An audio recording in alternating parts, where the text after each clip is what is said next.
Good afternoon, everyone. We invite you to the panel on civic culture and universities. I'm Stephen Haber. I'm a senior fellow at the Hoover Institution, as well as a professor of political science and of history by courtesy of economics. I have the distinct pleasure this afternoon to moderate a panel that includes 4 people I deeply admire. So let me briefly introduce them to you and then pose some questions to them. We'll have a discussion, but I also want to leave plenty of time, given the importance of this topic, and I know it's a topic about which many people in this audience have serious concerns about. So we'll leave plenty of time for discussion and questions and the answer from the audience. At my far right is Grzymala-Busse. You notice she nodded at me because I almost always mispronounce her name. And students, in fact, call her Anna GB because, anyway, Grzymala-Busse, who is the Michelle and Kevin Douglas Professor of International Studies in the Department of Political Science at Stanford University and a senior fellow by courtesy at the Hoover Institution. Anna's research focuses on religion and politics, authoritarian political parties and their successors, the historical development of the state. She serves as director of the Europe Center and senior fellow at the Freeman Spogli Institute, and has received Carnegie and Guggenheim fellowships. And I will add a footnote to this, as she has been my partner in crime within Stanford University, pushing back on, dare I say, policies and regulations that have infringed academic freedom and freedom of expression by the faculty and students. And so, thank you. To her left is Jonathan Holloway, who became the 21st president of Rutgers, the State University of New Jersey. He assumed in 2020. He previously served as provost of Northwestern University and dean of Yale College. Jonathan's scholarship is centered on post-emancipation U.S. history with a focus on social and intellectual history. He also, I don't know how you have time to do this as a university president, but my hat off to you, he teaches a first-year course called Citizenship, Institutions, and the Public for the Burns Seminar Program at Rutgers. To his left is Josiah Ober, known affectionately to his friends as Josh, especially those who share his taste in Scotch, who is the Markos and Eleni Kounalakis Chair in honor of Constantine Mitsotakis. He's professor of political science and classics, who has recently become, I'm thrilled to say, a senior fellow of the Hoover Institution. Josh is the faculty director of the Stanford Civics Initiative and played an instrumental role in developing Stanford's new first-year course on citizenship in the 21st century, a topic of which I hope we'll have some time to talk about. His latest book, The Civic Bargain, How Democracy Survives, co-authored with Brooke Manville, serves as a guide for democratic renewal, calling on citizens to recommit to, quote, a civic bargain with one another to guarantee civic rights of freedom, equality, and dignity. Finally, to my immediate right is Keith Whittington, who is a visiting fellow at the Hoover Institution and the William Nelson Cromwell Professor of Politics at Princeton University. Keith is a scholar of American politics and public law, and his recent book, Speak Freely, Why Universities Must Defend Free Speech, won the Prose Award for Best Book in Education and a Heterodox Academy Award for Exceptional Scholarship.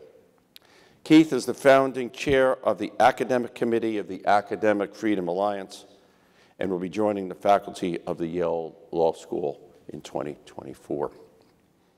Let me just then jump in, throw a question out, and we'll see how good things happen as smart people interact. So trust in higher education within the U.S. has plummeted in recent years. No longer do a majority of independents or Republicans have a good deal of confidence in higher education. And even among Democrats, confidence has declined notably. So first question, what do you think are the causes of this decline, and how does it relate to the challenges you see on campus? We chatted a bit beforehand, and Josh Ober generously agreed to get us started on an answer to this question. So Josh, the floor is yours. All right, thank you very much, Steve. And I just want to thank all of the organizers, Brandis. It's really a great thing to be able to talk about this topic here today. So I think this is a complicated story, but I see a few key things happening. If you think about the middle decades of the 20th century, university education, especially in state universities, was quite affordable, and universities still thought that an important part of what they did was offering education for citizens, one way and another. We had at Stanford a program called Problems in Citizenship in the earlier part of the 20th century that was replaced by a program in Western civilization and so on. By the later 20th century, attending college became much more expensive, although also much more common. And at the same time, universities gave up on civic education pretty much entirely. I think there's reasons for that. The rise of identity politics was part of it, made citizenship courses of any sort more fraught, and therefore risk-averse faculty and administrators were less willing to offer them. Meanwhile, by the last decade of the 21st century, or the 20th century rather, the end of history narrative had made civic education seem kind of quaint. Why bother? Liberal democracy is the wave of the future. There is nothing else. We don't need to teach people citizenship. It's just going to simply happen. And so universities could once again abandon education for citizens. And as a result, ultimately the university just is reduced to a very high cost and often not very effective training for jobs that sometimes don't eventuate. This ultimately undercuts, I think, the university's value proposition. You add in then very high-profile incidents of students and faculty, let's just say acting out in ways that most Americans find offensive.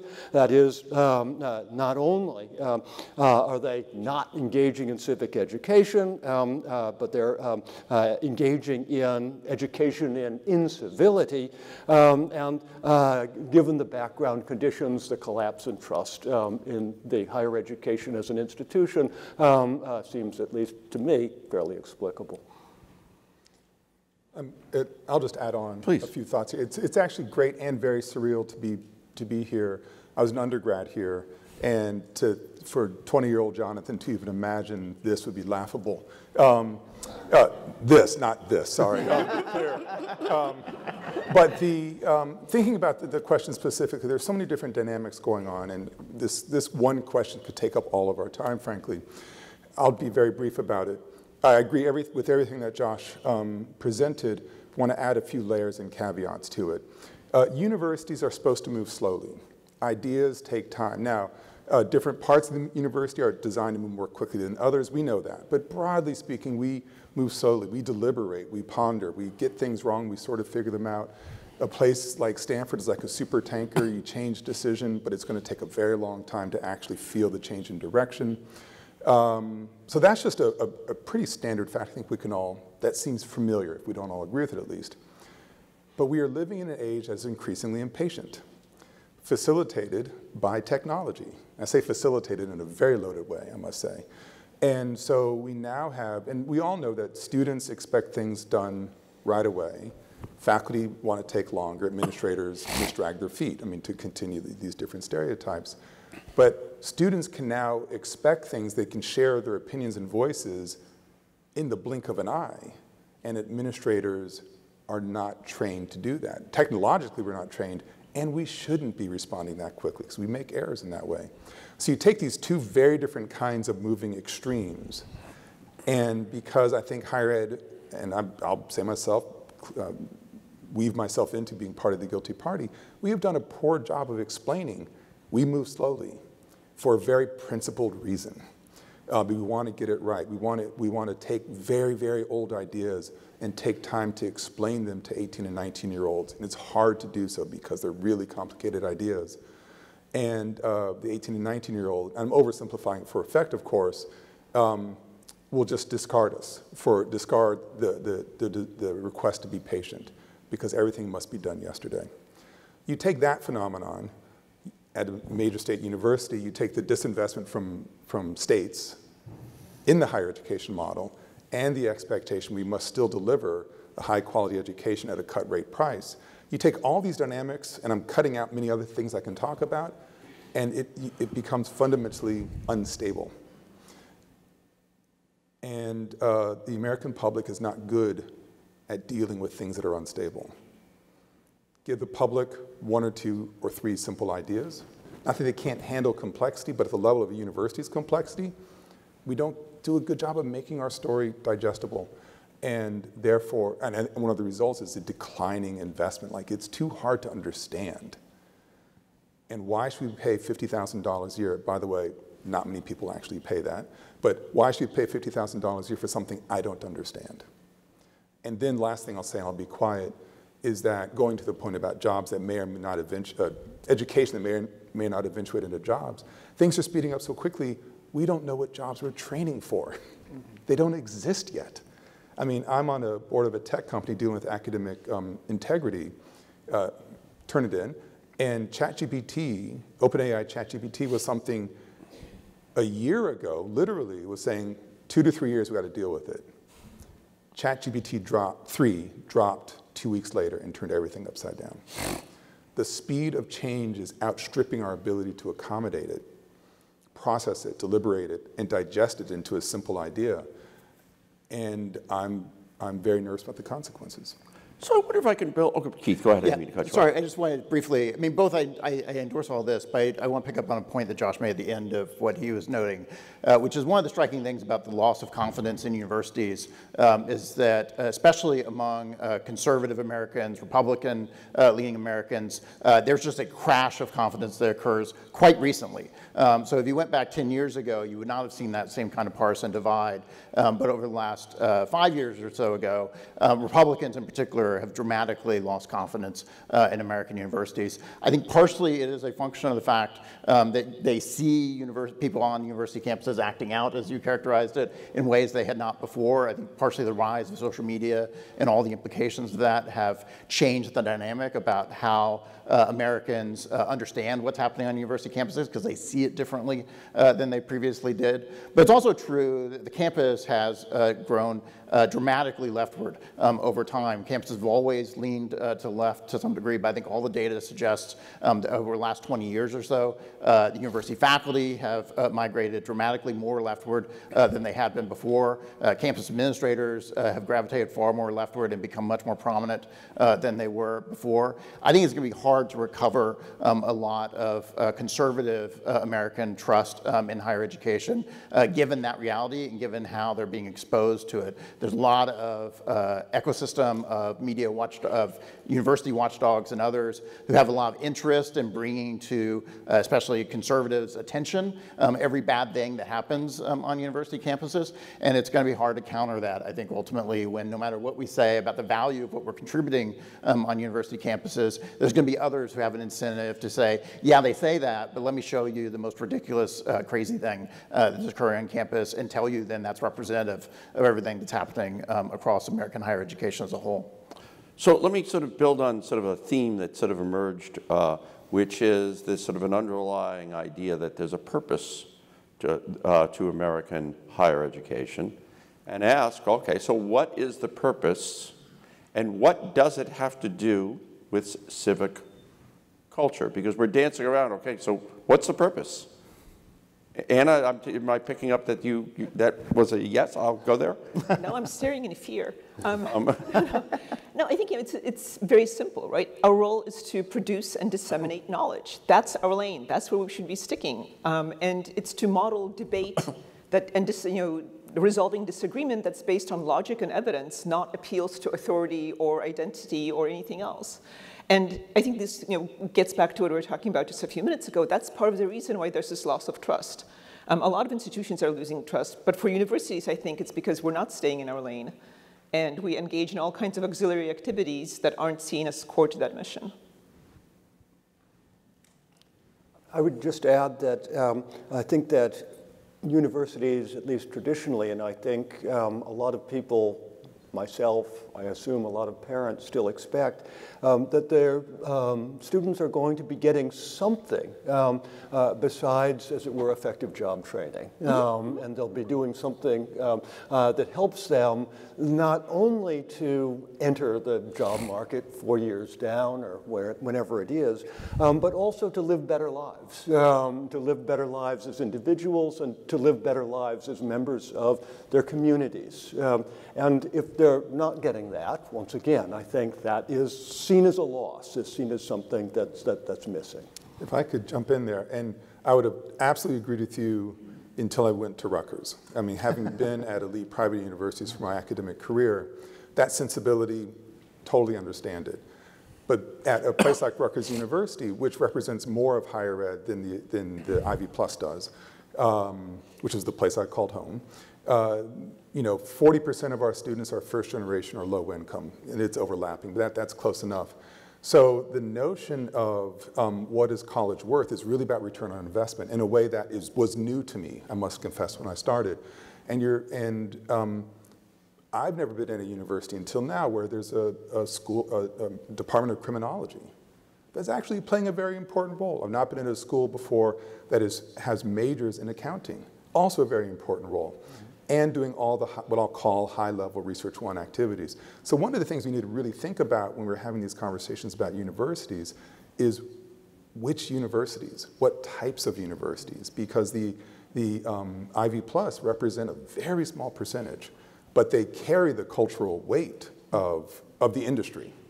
And that leads to some things that are a little out of balance. This is not really a critique, 'cause like I said, until 3 years ago, everything you said made complete sense. I'm just adding a layer of complexity to it, and I think that's one of the challenges, is that a very small percentage of of people who go to higher ed, go into higher ed, are going to be attending highly selective universities, private or public. Most aren't. They're going to be in places where there's a much broader general education, and it is about how can you add to the family coffer to keep the roof over the head. And so there's a way in which higher ed does not talk directly to that population in a way that I think is effective. And I've been absolutely guilty of that myself. And I've been learning as I'm going that we need to develop more robust ways to bring everybody into the conversation. Not easy.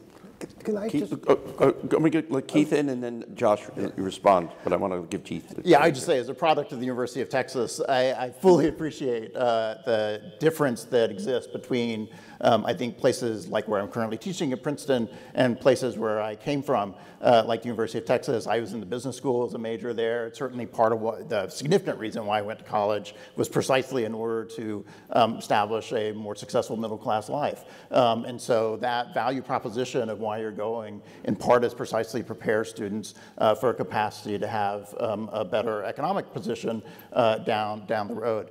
It's certainly true, I think, not only is that an important aspect of what universities do in American society more broadly, but it's also something that I think is easily ignored in our cultural conversation about universities. It is certainly true, I think, that the Ivy League schools and the like are the ones that carry a lot more cultural weight in terms of how people think about higher education. People don't notice as much what's happening on the vast swath of university campuses. And often the story there, I think, would be more appealing to most Americans than the story story that they see in the news about what's happening at the most elite institutions, because in a lot of the state universities across the country, things are progressing in a somewhat more stable and secure way.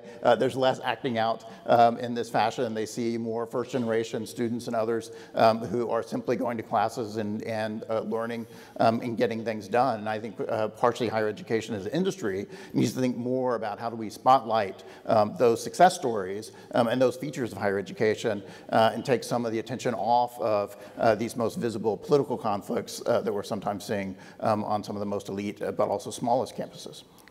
So just my grace note on this is my undergraduate education was University of Minnesota, so like Texas, and then I went to graduate school at Michigan and taught then for 10 years at Montana State University. And certainly a lot of what Jonathan's talking about is true, but it wasn't true all the way down. I mean, the idea was it wasn't just that you were there for job training. I remember one of my students at Montana State who had taken not only my basic Western Civ class, but then a more advanced class with me. And I knew what the guy was from a ranch. He was going to be going back to the ranch. I said, why are you taking this? And he said, well, my dad, and you have to do this with a proper Montana accent, which means you had, back in the day, a sort of a plug of tobacco that we were talking about, literally, and this was absolutely true. Anyway, he said, my dad said, well, son, you go up there to the university, and you're going to take those ag classes, and you've got to do that. You've got to know how to run the ranch. I mean, it's a business. He said, but son, you've got to take some other stuff, too, because if you're spending all winter up here on the ranch and all you can read is a seed catalog, you're going to go nuts. And so I thought that sort of encapsulated something. There's supposed to be something else, and at least that father of that son, I think maybe that is still there in at least some of our It absolutely is. I was just adding another. Absolutely. layer to it. I wonder if, as moderator, I could sort of push us a bit on this. So, and I'll have to reveal a bit of, since Josh has talked about personal history, I'll talk about a little of mine. So I was what is now referred to as a low-income first-generation student. Back when I went to college, I was just known as poor. And I remember this remarkable moment sitting in the person who became my advisor's office. We're still in contact to this day. Given all my gray hair, you can imagine how elderly he is, but we still have dinner twice a year. And I remember just being blown away by the fact that his job was that he read books, and then he talked to me about them. And he would give me stacks of books to read, and I would go read them, and I'd come back, and we would talk about what parts of the books held water, that is, what stood up to evidence and reason, and what didn't. And it was in that interaction I realized, wow, there is this important role for universities to teach students how to separate out claims that are demonstrably false from those that, well, may be true. And so one of the things that strikes me, and it started with Anna's, when she talks about staying in her lane, doing research, disseminating, and then faculty doing other things, and the other things undefined. Have we, as faculty, gotten away from the truth business? Is that part of the problem? And teaching students that that's why we're here? And I'm going to go a little further. I remember engaging our provost, our past provost, a couple years ago on this. And she said, well, I want all students to be activists. And I said, no, I think that's wrong. We should want all students to be scientists. So I want to put this on us. Have we abdicated our job of being in the truth business? That is a problem, part of the problem, the faculty. I don't think we have. I think nearly every faculty member I know profoundly cares about both research and pedagogy. I mean, that's why we're here. I think the pressure comes from other places, right? I mean, I think there's new disciplines with very different standards for what constitutes knowledge. I think something we haven't talked about is the corporatization of the university. and the way in which there's kind of a wholesale importation of high-level administrators from the corporate world who impose speech codes, apply the wrong kinds of standards to policing events, who want to eliminate risk at every possibility. And that also sort of creates a very different atmosphere for the sort of pursuit of knowledge and people sort of holding back and not saying things when maybe they should. And I don't mean to suggest that as citizens, of course we should engage in whatever political activism and free speech we want to. I just don't think that there's a line to walk here where as researchers and as pedagogues, that's not what we should be transmitting in the classroom. But again, I just don't think that most faculty, I mean everyone I know, profoundly cares about truth and wants to do the best job they can to teach students how to think, not what to think. But I think there are pressures that come from elsewhere that might be responsible. If I could build on that, I do agree. I had the special, I have 2 email inboxes. I think every university president does, the president's one and the private one. I don't know how to access the president's one, and by design, so I can't send a message by design. By design, I cannot send a message to the community. We all hear these stories of, in a fit of passion, you say something, and that's a former president. But on Saturday, I was enjoying a quiet day, such as they are, and then got a couple of alerts, and then one of my executive assistants says, we'll talk about this on Monday. Like, that's not good. She was trying to preserve me for the weekend. What happened on Saturday was 8,000 emails came into the president's inbox. It's now over 10,000. In fact, I've been sitting in the back, because they now have my personal email address, not fun, and I've been moving things out. And this goes to the issues of truth or speech codes. They are all about, and it's copy and paste. I've really received one email, but it's copy and paste about a seminar that had been planned at least 9 months ago, the last session of which features some scholars.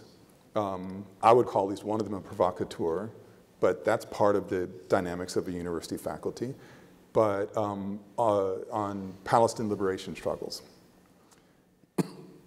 The number of emails, well, I told you 10,000 emails telling me to cancel it. Now, of course, that's violation of academic norms, freedom of expression. It's also bad administrating, because if I were to cancel it, it'd become the news you would all know about.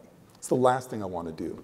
Even if I found the ideas repugnant, I would not be canceling these things. The irony is that at my freshman convocation this year, I told the 8,000 freshmen in our New Brunswick campus in a speech called Listening. It was about academic freedom. Like, we are really good at talking in this country. We are horrible at listening in this country. And we need to do both. And the university is there to teach us how to listen and judge, make decisions, weigh evidence, dealing with truth, seeking it. And boy, have we gotten bad at that. And the we is society. And the expectations facilitated by cut and paste activism is that, in this case, a president can actually shut everything down. A president should not be shutting everything down. And this is the whole point of our exercise. So let me sort of pursue this a minute and sort of drill down a bit into what we do as faculty. And that has to do with the place where we most commonly come into contact with students, which is in the classroom. So what are, in your views, the biggest challenges within the classroom? And connected to that, what are the biggest challenges in curriculum, and what should we do about it? Well, I would say that the biggest challenge, I think, that we're all facing is really enabling and advancing really serious discussion among students who have different points of view, and doing so in a way that is civil and respectful. I take it that's essential to the advancing the search for truth. Mm-hmm. It's essential for whatever sort of liberal education we imagine that we're giving them, and it is genuinely difficult. I think it is possible to develop new curricula that do in fact do this. At Stanford, we have successfully inaugurated a program, a new 3-quarter freshman sequence, now taken by all freshmen. They currently need to take 2 of the 3. Soon they'll be taking 3 of the 3 quarters. The first one is called Why College? What are you doing here besides becoming a good computer programmer, which of course at Stanford is what you're doing. The second one is the one I've spent most time and energy on, that may be most salient to this conversation. It's called Citizenship in the 21st Century, in which we try to introduce them to the idea that being a democratic citizen, or being a citizen in a democratic country, is not an easy thing. It entails both rights, but also responsibilities. It's difficult because collective action is difficult without somebody giving you orders. And a democratic society assumes that in the end, there isn't any final boss giving you orders. We found that it actually can be done. I was very excited to basically get this thing going.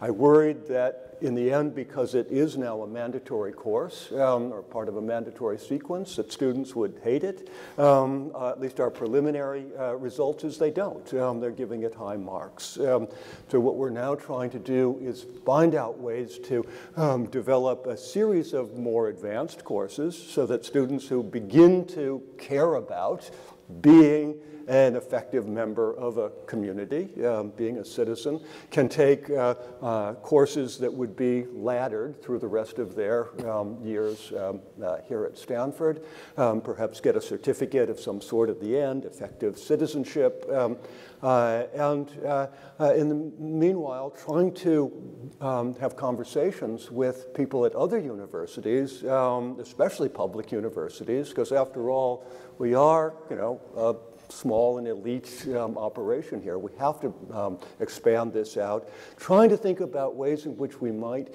at a national level, have a sort of general set of principles that could be widely accepted by faculty, not imposed from above, but widely accepted by faculty, and yet would allow a great deal of flexibility between states, between regions, between college and university types to deliver education for citizens in ways that were locally appropriate, and yet somehow have some umbrella conception of, yes, we're doing something in common. So I think it is possible. It's difficult. I think it's the most difficult thing at the moment, but also the most important thing we can be doing as university faculty and administrators. Anna. I think, it's also, we get trained in human subjects rules and in sexual harassment and in financial responsibility. I think it would be great if we could be trained to conduct and facilitate difficult conversations. Because as the student body gets more diverse and has such different viewpoints, sometimes it's hard to manage those conversations in a way that still stays within the boundaries of civil exchanges. And I think the other thing I would say is that for the students, what I keep finding is that there's such a loss of trust. They've sort of lost faith in the faculty being able to conduct these conversations, and they've lost faith in each other. And so it's very hard for them to have these tough conversations without sort of the fear of recrimination or repercussions or having their name pasted all over TikTok in the next few hours. So it's, I think, both the faculty and the students, I think, have a job ahead of them. So I want to build on this, if I could, for a second, because there is a problem of loss of trust, but it goes two ways. So we're all sort of quite senior people. And so we're, university administrators tangle with gray-haired faculty of a certain standing at their own peril, especially those who have lawyers on speed dial.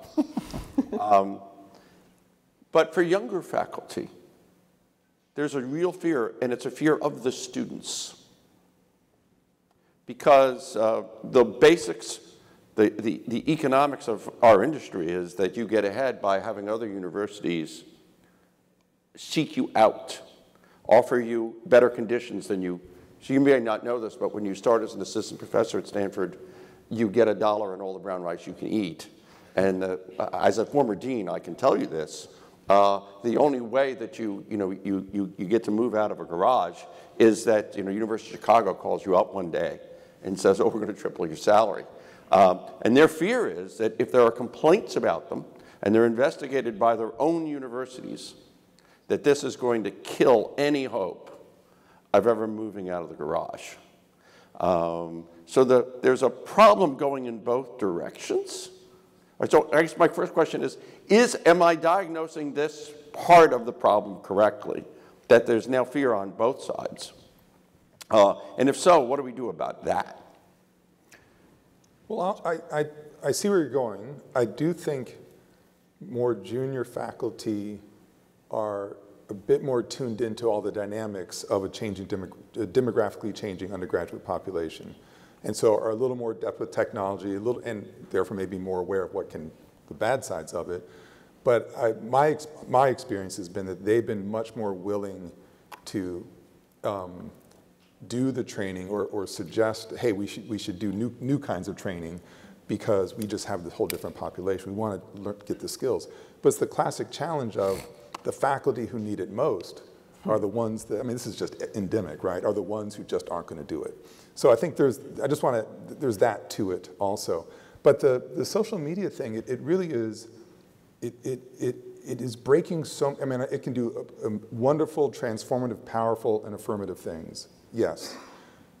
But my goodness, most of it I find really quite toxic and quite destructive.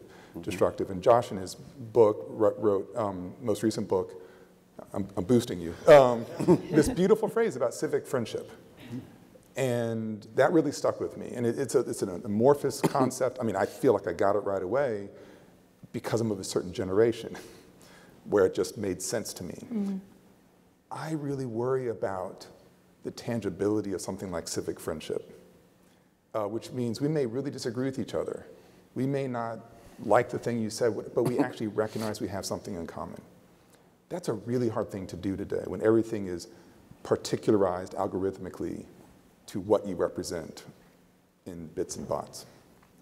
So part of what you suggest about sort of the fear that some faculty are living in our current environment and as a consequence of the ways in which it affects people's teaching. I've certainly encountered a lot of that with the work I've done with the Academic Freedom Alliance over the last few years. One thing I've been very struck by in that regard is I have not found that senior faculty are not so concerned about it because they have tenure protections, they have lawyers on speed dial and the like. Instead, I find a tremendous number of senior faculty who feel like they're walking on eggshells and don't find teaching in a university fun in the way that it once was, precisely because they're afraid of their own students, afraid that they'll say something wrong, that students will weaponize something that they've said. And moreover, there is now a campus bureaucracy of administrators who are designed to respond to those kind of student complaints in order to investigate and discipline faculty, and often have a completely different sensibility about the nature of academic freedom and what faculty ought to be doing in the classroom. Younger faculty certainly feel that as well, but I don't think it's just the case that only the youngest of faculty feel it. It's also worth bearing in mind, of course, that there's an extraordinary number of contingent faculty out there who are working class by class, semester by semester, who don't enjoy tenure protections at all, are not worried about do I get the call from the University of Chicago and can increase my salary, but instead concerned about will I be allowed to teach again next semester. And those people are extraordinarily vulnerable to these kinds of complaints, and often will get not only yanked out of the classroom but fired in the middle of a semester if students are complaining about them to administrators. And unfortunately, some of these state legislatures, such as Florida, are thinking from a conservative direction, not just of pushing back against that, but adding a whole new layer of bureaucracy, surveillance, and potential discipline of faculty from a different perspective about what kinds of concerns about what they're teaching. But it makes the environment of teaching in a classroom extraordinarily toxic, and I think there's a tremendous number of university faculty that are pretty depressed about what the current situation looks like as a consequence. Anna, you want to jump in?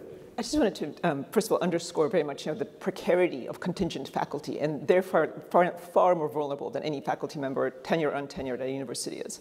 So very much want to underscore that. The second thing is that when we talk about these bureaucrats who come in and start investigating, a lot of them have no sort of training in what academic freedom or free speech is. They're not academics. This is not faculty governance. They're imported from jobs in the corporate world, and so their sort of natural reaction is to eliminate harm, and that means sort of going after any accusation and pursuing it to the full, rather than thinking about it in terms of academic freedom or sort of people making mistakes and being allowed to apologize and move on. And so again, I think this is sort of a plea for more faculty governance and less corporate rules. I want to move on, but one thing I think important for the audience to understand is that this problem is so large that my staff and I did a study on how common these sort of websites that universities have created for students to inform on each other and inform on faculty are. So we did a study of the top 100 ranked universities in the United States. 84% have systems to report on other students or on faculty for something that they might have said. These are not, I want to underline, these are not judicial, because something that is illegal cannot go through these systems, right? So we're not talking about sexual harassment, we're not talking about criminal activity, we're just talking about things that make people feel harmed, and I want to underline feel harmed, mostly speech. And then amazingly, 82% of those 84 allow the reporting to be anonymous. Let me move on, because one of the places that we all, as academics, well, I'm going to say we all, because I know that Jonathan, as a university president, has a much bigger portfolio in terms of engaging students and in the public.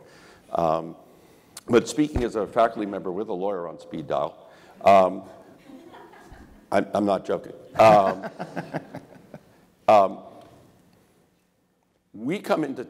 Faculty tend to come into contact with students in the classroom.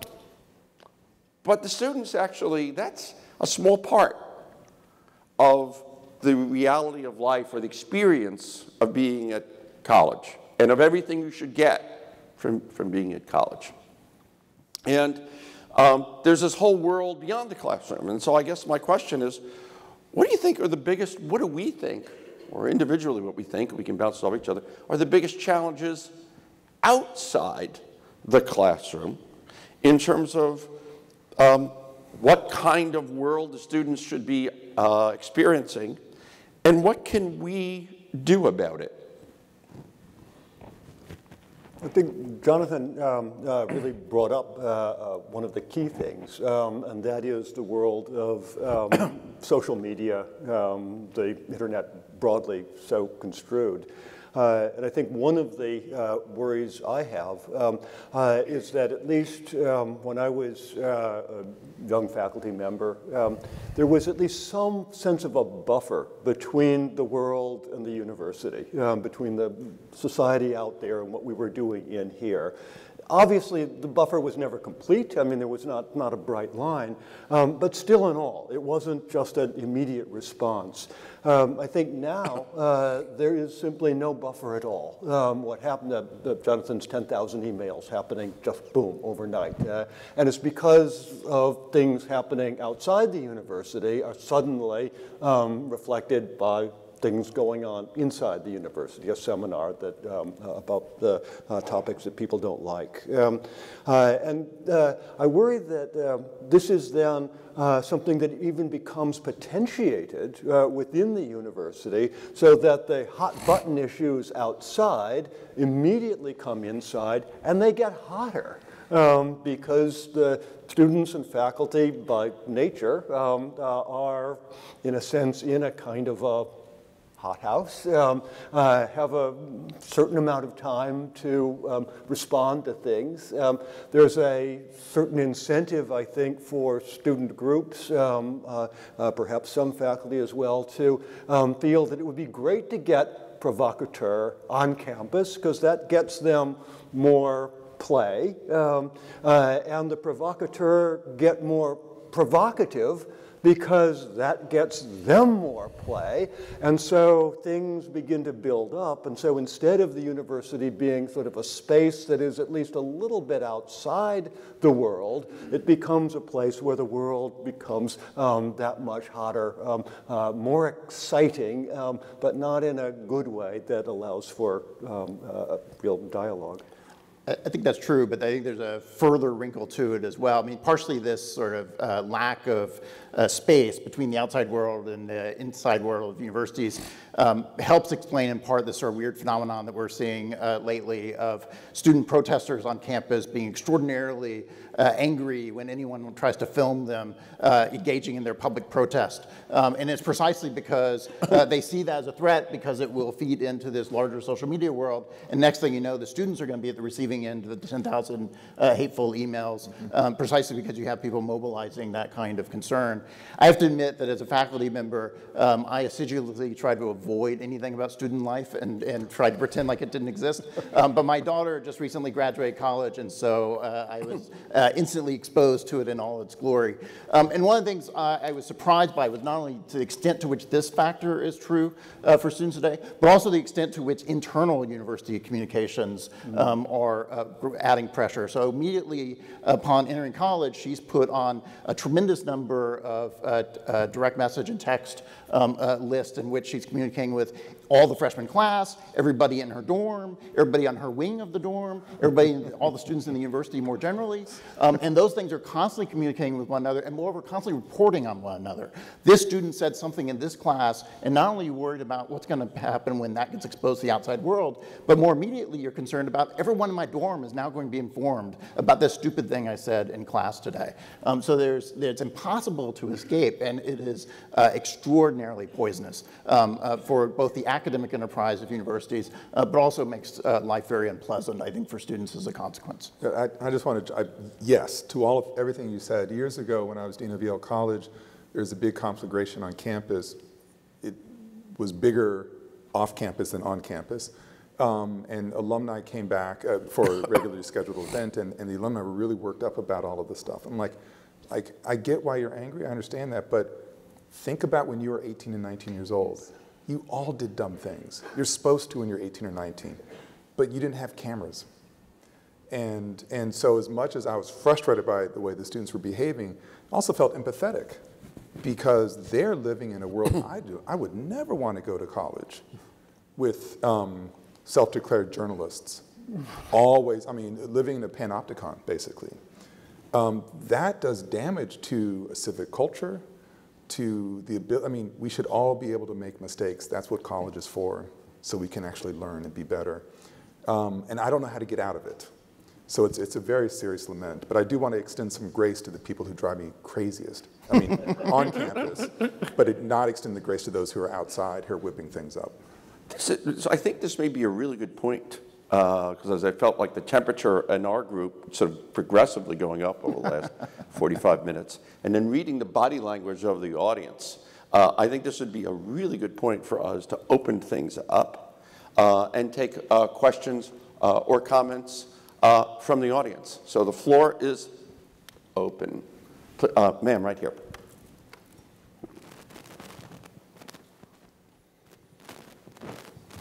Thank you all. This probably is the most interested topic for me. And the reason is I have 4 children, 2 of whom have already graduated from college, and 1 is applying to college this year. And my concern have been that in college campuses, I mean, there's no longer any academic freedom to freely debate, exchange ideas, or even encouraged to think critically. Mm-hmm.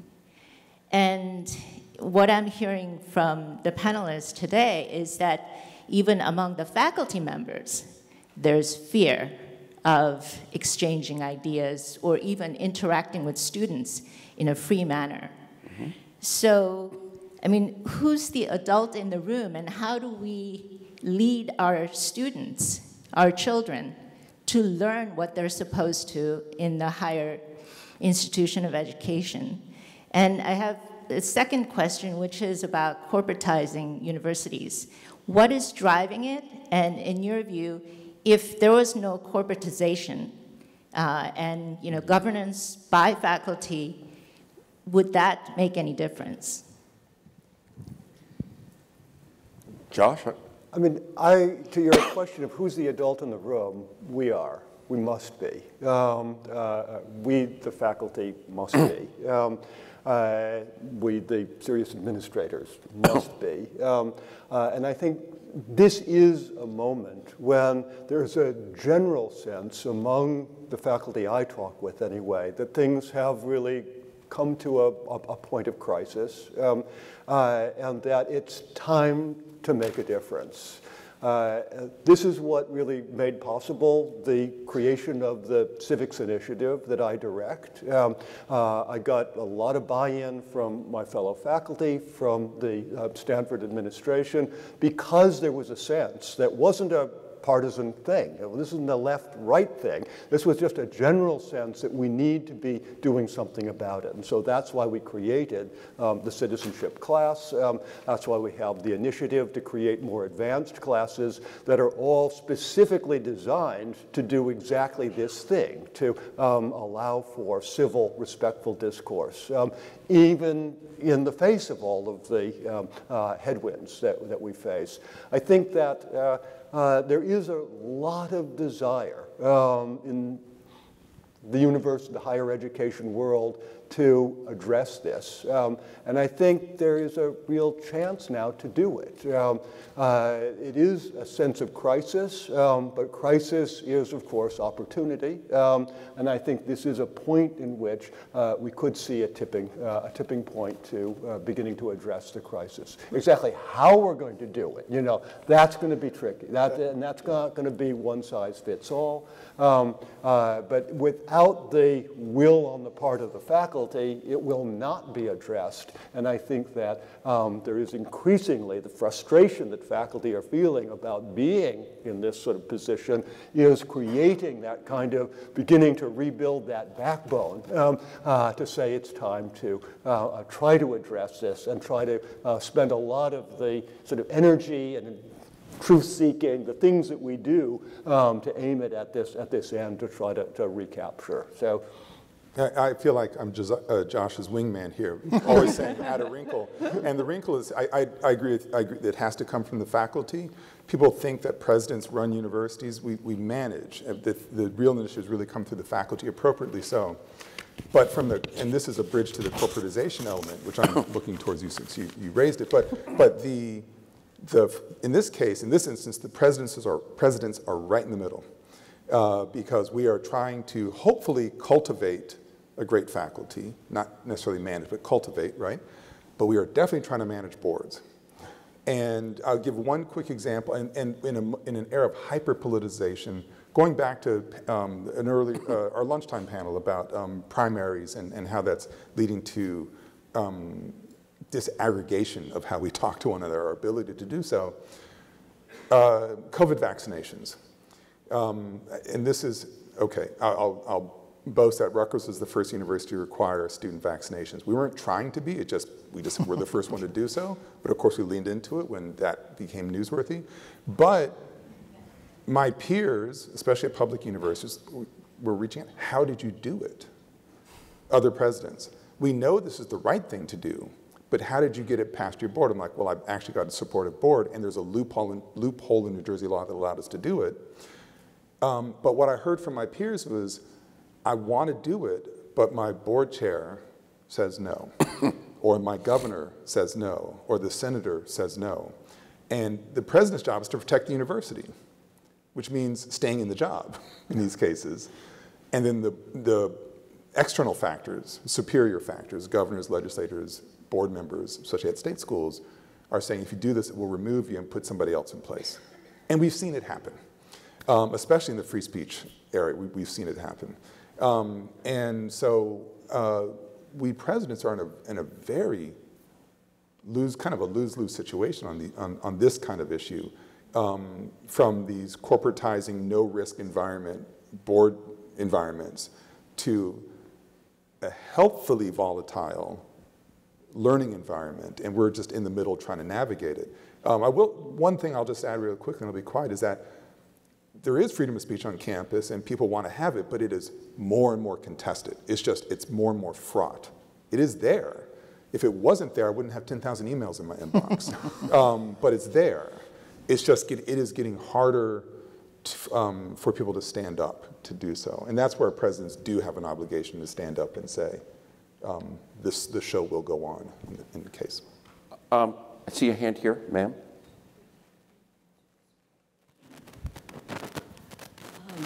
I hope this question won't make me sound like the skunk at the garden party, but I do have to inquire, since we all know that most faculty at our universities are on one certain side of the political spectrum.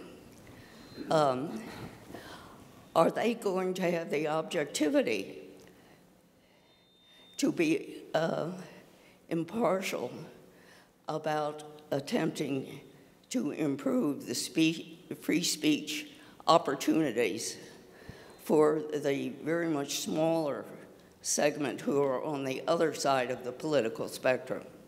And I'm not questioning their integrity or their good intentions, but just as a human beings with certain biases. I'm happy to, unless you got, Keith, you want to go, I'm happy to take it. But I'm happy to jump in at least. I mean, I think there's a lot of support across faculty, across the divide, ideological and political divide on this issue. I know there have been a tremendous number of faculty, as Josh suggested, who think we're sort of in a crisis point. They've seen a lot of activity, and that's true in this broad area, but also in this free speech area in particular. There's a lot of faculty who are very embarrassed by some of the things they've seen on university campuses and realize that can't continue. And so it's still a struggle as to how do you do it very effectively. There certainly is a component of the faculty I think are quite hostile to what I think of as very important principles of free speech and academic freedom. But I think there is still, at the moment at least, a broad sub-basis of support that can be leveraged to make some progress. But I do worry 10, 15 years from now, that might not be so true. If I could, a topic about which I've given some thought and comes out of my own experience here at Stanford, working in large part with Anna. One of the things that's really impressed me about the coalition that has formed to defend academic freedom and freedom of expression is it's a coalition of the center left and the center right. Because the greatest threat, the faculty members who are most under threat are not people like me.